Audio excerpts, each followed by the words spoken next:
¿Cómo está? Muy buenas noches, bienvenido, bienvenida a Mujeres, soy Carmen Gudiño y hoy vamos a platicar acerca de la violencia estética, que es esos estándares de belleza muchas veces inalcanzables a los cuales aspiramos las mujeres, producto de alguna presión social por ser de alguna manera. Sin duda, un gran tema el que vamos a abordar esta noche, así que si le parece bien, vamos a darle la bienvenida a nuestra especialista y nuestra invitada de esta noche.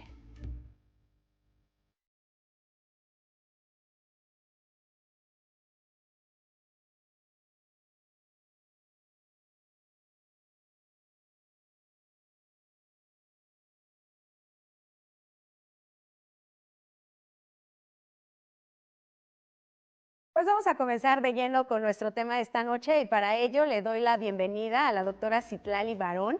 Ella es cirujana plástica certificada. Doctora, gracias por estar aquí con nosotros. Gracias a ti, Carmen, por la invitación. Al contrario, porque es un tema del cual, bueno, pues ahora con las redes sociales ha surgido mucho acerca de, pues, de la estética, de cómo las mujeres siempre de alguna u otra manera pues estamos presionadas, ¿no? En ese sentido, pero se habla poco acerca de la violencia que se puede ejercer a través de la estética. Lo primero que yo me gustaría preguntarle es ¿por qué? ¿Por qué las mujeres nos sometemos a alguna cirugía para mejorar nuestro aspecto?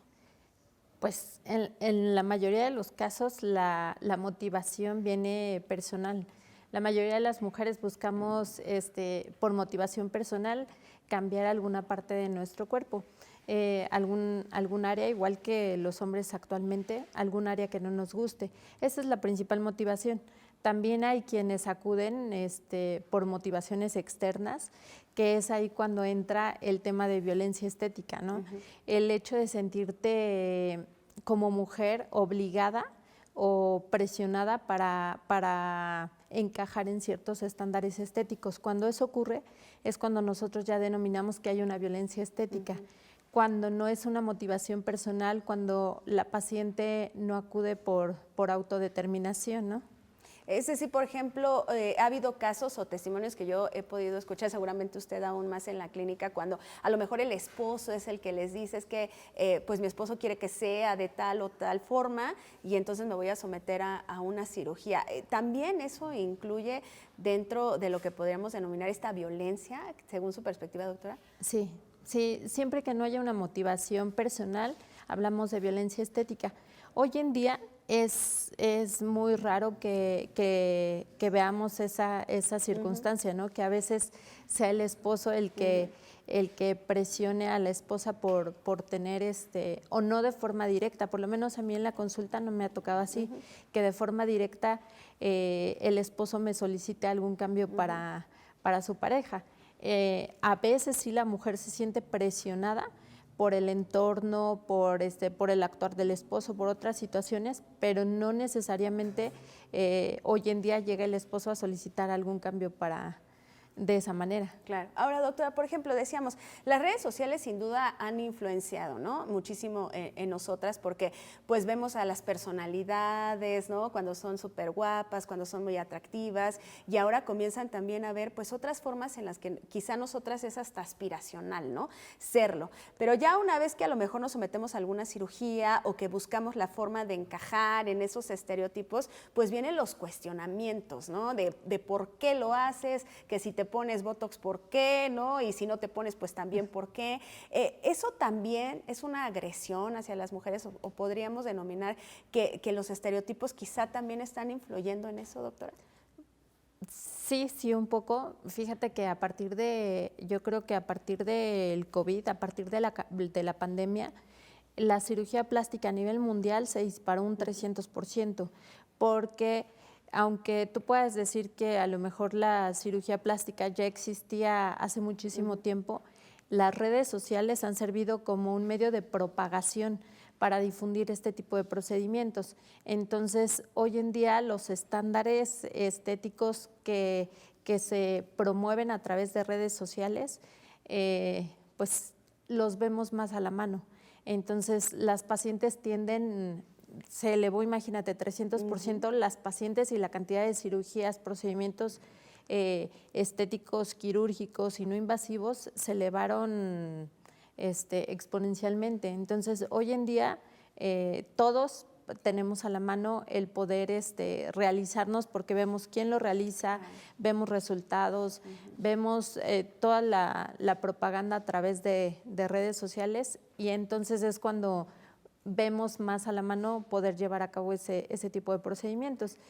Y pues la parte de violencia o la parte donde sentimos esa presión es porque algunas personas o algunos, nunca falta quien te va a criticar por hacerlo o por no hacerlo. Exactamente, siempre está el cuestionamiento de por qué, ¿no?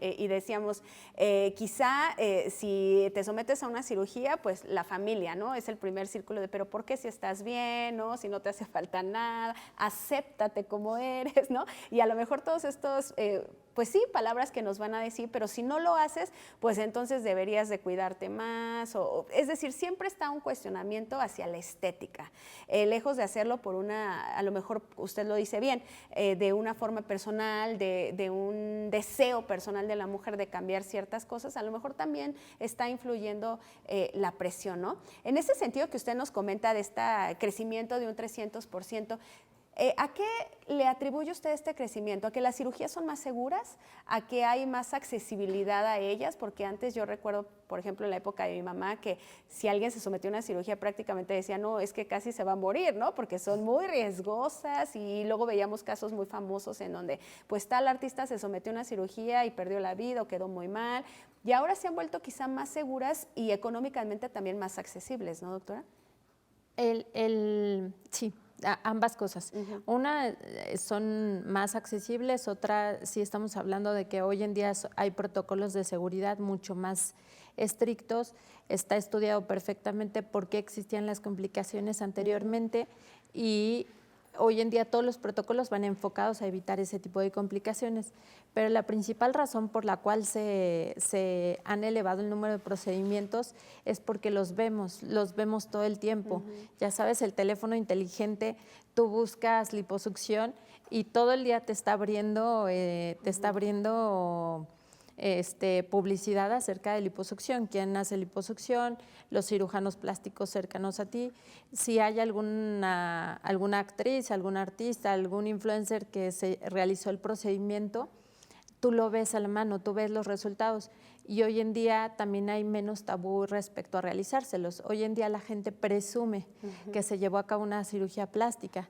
Tú ves en redes y ves que Kylie Jenner subió incluso qué tipo de implante se puso, el volumen de implante, el perfil del implante, por si alguien está interesada en tener el mismo resultado, ella sube. Y no solo ella, hay 2 o 3 actrices más que han subido información acerca de los procedimientos que se realizan. Entonces hoy en día está como mucho más abierto.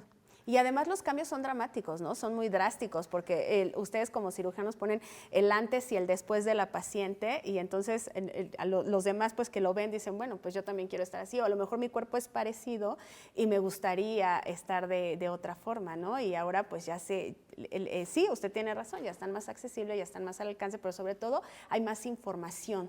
Los médicos ya exponen, ¿no? Antes, cuando íbamos a escuchar a un médico hablar, ¿no? De una liposucción, teníamos que hacer a lo mejor la cita y en la cita no quedaban, si quedaban satisfechas tus dudas, pues qué bueno, pero si no, pues ya ahí se quedaba. Y ahora, pues los mismos médicos, ustedes mismos se abren a la gente, se abren a los pacientes, incluso con estas medidas de háganme preguntas, ¿no? Yo les respondo, y pues uno puede informarse no solamente con un médico, sino con una gran variedad de médicos para elegir al que más quiera, ¿no? O al que les dé más confianza.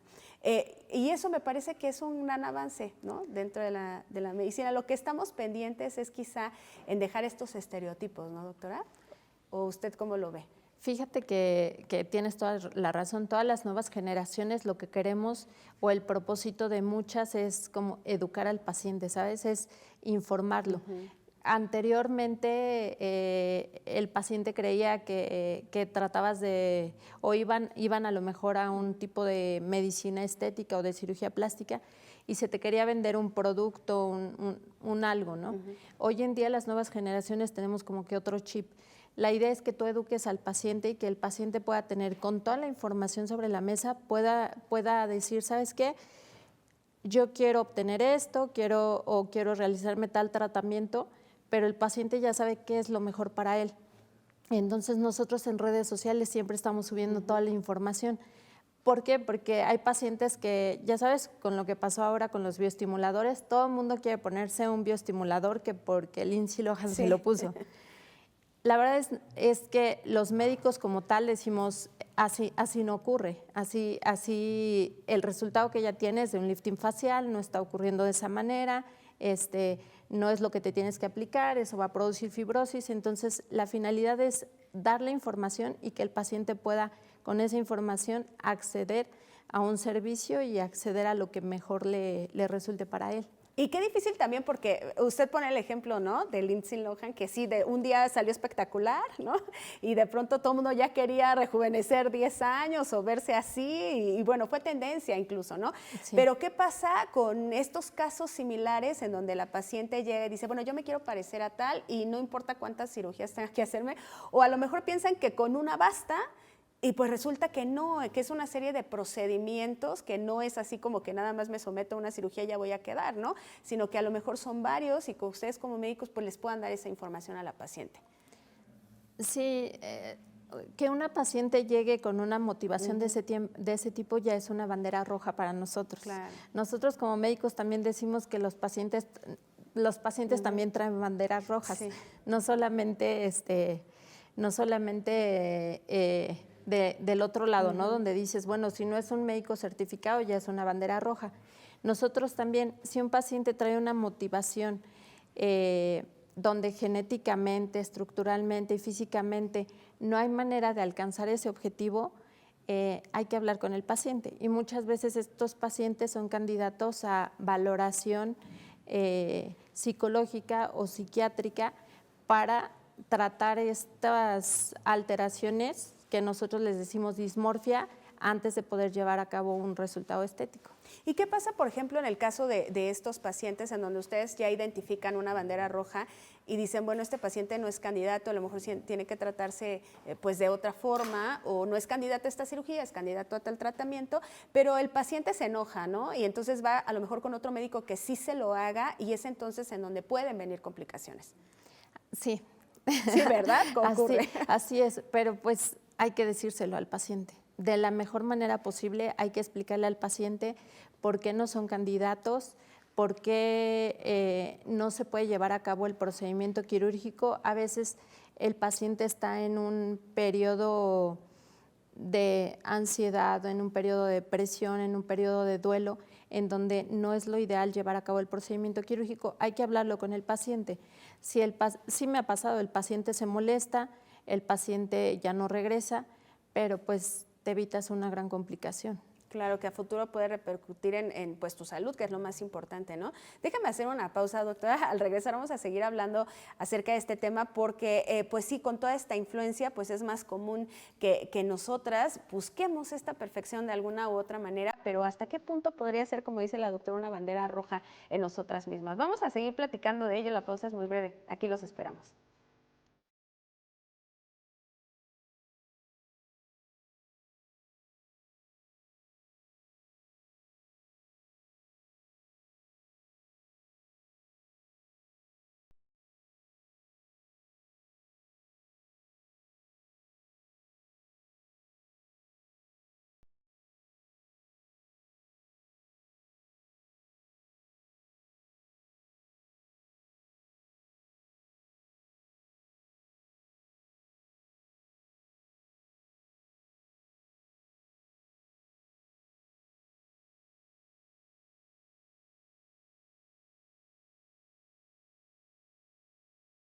Ya estamos de regreso, Mujer Es, y estamos platicando con la doctora Citlali Barón. Ella es cirujana plástica certificada y estamos hablando desde su experiencia como médica, desde la clínica, que ella tiene relación pues constantemente todos los días con mujeres que buscan mejorar su aspecto físico. Estamos hablando de en qué punto pues encender estas banderas rojas que hablábamos antes de la pausa, qué punto puede representar ya una violencia estética. Doctora, pues nos quedábamos justo hablando de eso, ¿no? De tanto la paciente cuando ya puede pues poner en riesgo pues su vida incluso, ¿no? O su salud al someterse a una cirugía por la cual a lo mejor no es candidata.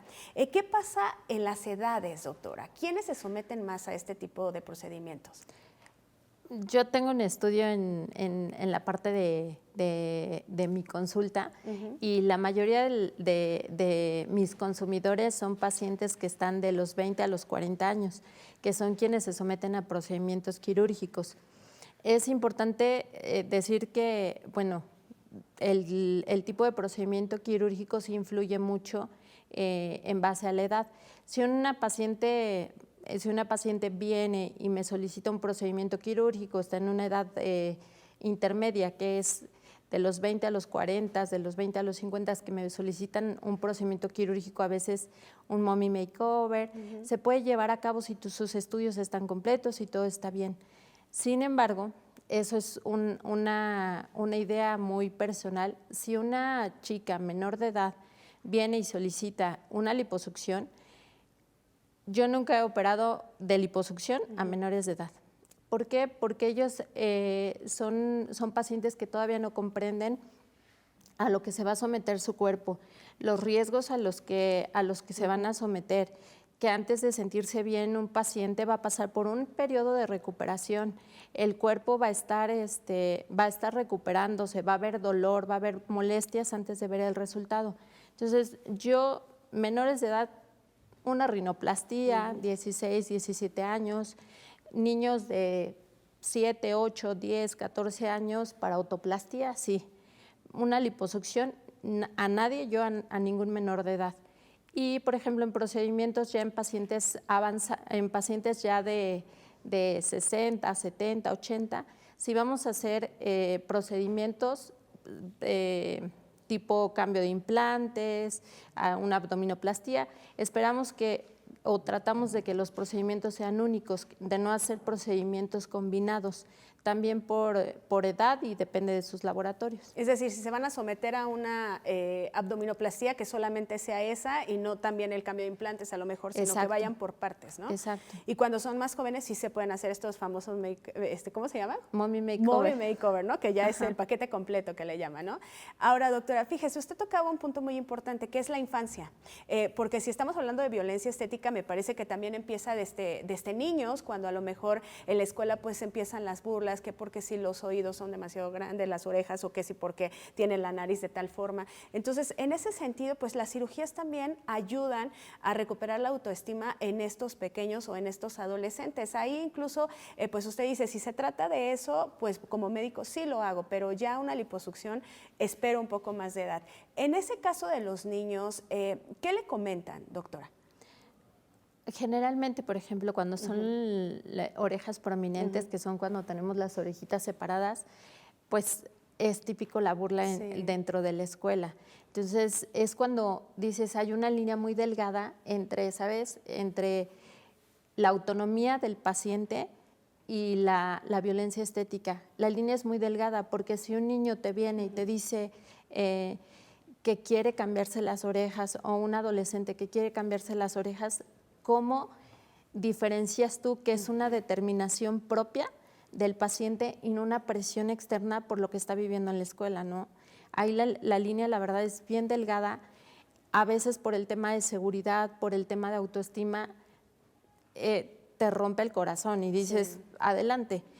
Hay una edad y en cirugía plástica todo está establecido. Los niños alcanzamos el tamaño, todos alcanzamos el tamaño de adulto de la oreja a los 6 o 7 años. A partir de entonces está autorizado poder realizar una autoplastía. Eso está bien establecido. No hay en los libros una edad, por ejemplo, para la liposucción.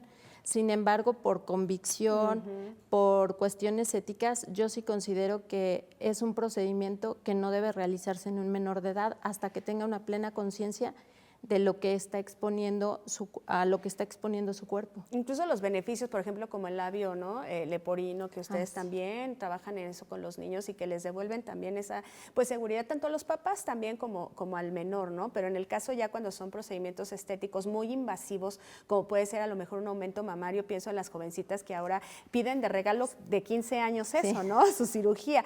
Y en ese caso, pues usted dice, no solamente es el cambio físico, sino a lo que se va a someter el cuerpo, a lo que emocionalmente como debes estar preparada para enfrentarte a un proceso de esa naturaleza. En el caso así, ¿le ha llegado también ese tipo de pacientes, doctora? Sí, Sí. Sí, he tenido pacientes del sur del estado que todavía no cumplen la mayoría de edad y desean un aumento mamario. Y sí es platicar con ellos, hablar sobre que va a haber dolor. Alguien que no ha tenido ningún procedimiento quirúrgico y es su primer procedimiento quirúrgico, va a ser un reto. Va a ser un reto porque va a haber mucho dolor, va a haber mucha incomodidad y hay que ver si la paciente psicológicamente está preparada para atravesar por ese momento. Entonces, es súper importante eso. Y también en estas jovencitas que también están volviendo al tema de la influencia en las redes, ¿no? Siguen a estas figuras motivacionales y ahora está de moda pasar la liposucción y como la transformación, incluso el dolor y los famosos videos que se vuelven pues virales de ellas, entonces ellas quieren imitar. Y quizá no están en la edad consciente para saber la transformación del cuerpo, pero no solamente por hacerlo por imitación, sino es diferente a lo mejor al caso de una mujer que ya fue mamá, ¿no? Y que quiere un levantamiento de busto a lo mejor, o que quedó con piel, ¿no? Sobrante de los embarazos, y que quiere recuperar esa parte de su autoestima, a lo mejor cuando una tiene 18, 15 años y que todavía no tienes incluso percepción incluso de tu cuerpo, ¿no? Yo creo que eso es parte súper importante en nosotros como médicos, como personal del área de salud y también como cirujanos plásticos.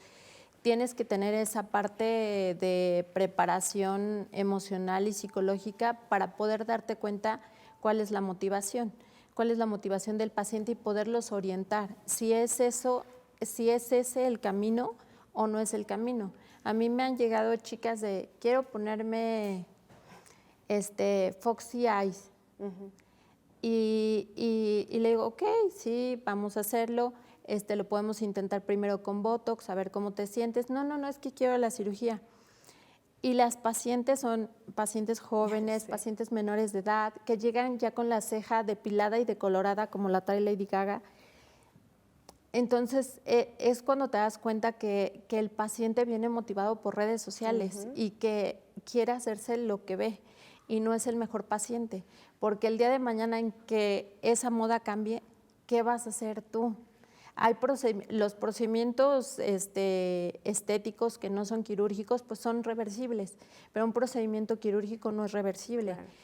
Ahorita estamos viendo todas las pacientes que hace 15, 20 años se pusieron implantes, Pamela Anderson, sí, ahorita todas están con cambio todos están disminuyendo volúmenes.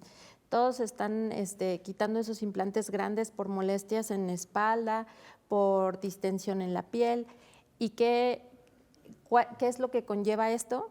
Que tengas una cicatriz que le decimos en T o en ancla, ¿no? La cicatriz más grandota que pueda haber en mama es la única manera para reposicionar el tejido.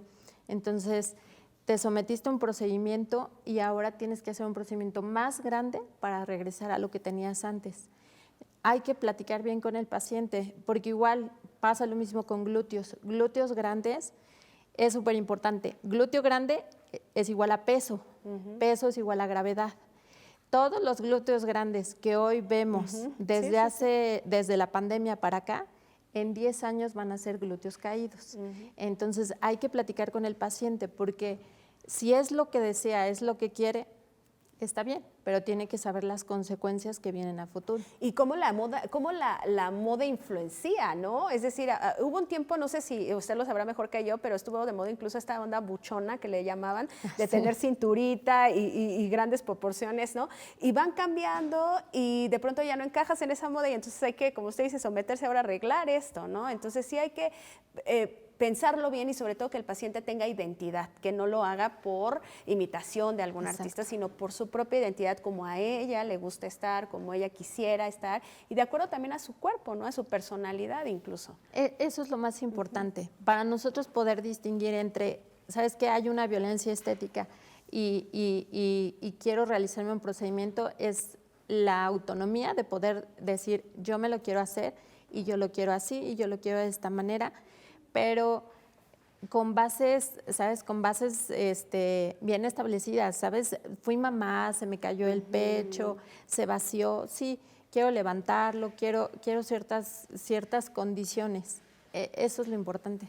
Claro, ese es el buen paciente, digamos, Ese es el paciente que todos quisiéramos. El paciente ideal. Ahora, doctora, ya nos queda poquito tiempo, pero yo quisiera que nos dijera, porque, bueno, no fue el tema de este programa, pero me parece que es importante mencionarlo. Si hay alguna persona que desea hacerse una cirugía, ¿qué debe hacer para que lo haga de la forma correcta? Es decir, toda cirugía tiene complicaciones, pero que sin que se exponga, porque a veces hemos visto también estos casos lamentables en donde los pacientes van con no sé quién y terminan en muy malas experiencias. Entonces, ¿qué es lo primero que tiene que hacer el paciente o la paciente cuando desea someterse a una cirugía? Primero es que acudas con un cirujano plástico certificado, que es la persona que va a estar capacitada para poder llevar a cabo tu procedimiento. La segunda es que le hagas caso al doctor. Los pacientes compran lo de redes sociales y cuando llegan con el doctor es más importante lo que dice lo que dice un artista, un influencer, que lo que el doctor te está recomendando. Los doctores hacemos recomendaciones sobre el peso ideal en el que te debes de someter para que tus riesgos sean menores, las condiciones sobre las que te tienes que someter, se te brinda toda la información. Hay pacientes que no siguen ninguna indicación, no escuchan las indicaciones del doctor y el problema es que cuando el paciente llega con sobrepeso a la cirugía, aun cuando ya habían alcanzado el peso ideal, los 15 días que faltan para la cirugía se dejan ir. Llegan con un peso que no es el ideal, llegan en malas condiciones y el paciente, cuando se presenta alguna complicación, aunque sea menor, es cuando dicen, no, es que fue el doctor. Claro. Claro. Entonces, es súper importante que el paciente siga las recomendaciones del doctor y que la información que se la va a dar no es más que el especialista. Es más, a mí me preguntan pacientes, oye, mi pediatra me dijo esto, ¿qué opinas? No sé. No sé. Lo que el pediatra te diga es lo que debes de hacer, porque cada quien sabe de su especialidad y cada quien tratamos de darle lo mejor al paciente y de orientarlo de la mejor manera para que su resultado sea el mejor. Sí, incluso hasta le dice el paciente, bueno, no puede fumar antes de una cirugía y ya están los pacientes fumando, ¿no? Sí. Entonces ya después, hasta algo tan simple, porque tú como paciente dices, ¿qué puede pasar? Pues ese es un cigarro o no puede tomar este medicamento y bueno, es una pastillita para el dolor de cabeza. Bueno, sí, pero esa pastillita le puede ocasionar que a lo mejor tenga una consecuencia, ¿no? Sí, casi la mayoría de los analgésicos son anticoagulantes. Muchos, les decimos AINES. Entonces, imagínate, están prohibidos antes de una cirugía y vas a llegar anticoagulada a una cirugía. Entonces, es importante que el paciente escuche, que el paciente se deje orientar y es importante que acudan siempre con un cirujano plástico certificado. Pues doctora Citlali, bueno, le agradezco muchísimo que se haya tomado el tiempo de venir esta noche con nosotras para explicarnos más. Ya no hablamos acerca, pero también que los hombres, ¿no?, están en esta parte también de la presión, no tanto como la mujer, ¿no? No, también, ahí pero van. También. ¿También ahí van? Bueno, pues ya haremos una segunda parte para hablar también de ello, pero muchas gracias, doctora. Sí. Y recuerde, pues lo principal es, sea lo que usted decida en cuestión de su cuerpo, pues siempre que lo haga por una motivación personal, por su propia identidad, como lo hablamos en este programa. Que pase bonita noche, nos vemos la siguiente semana en otro tema de mujeres.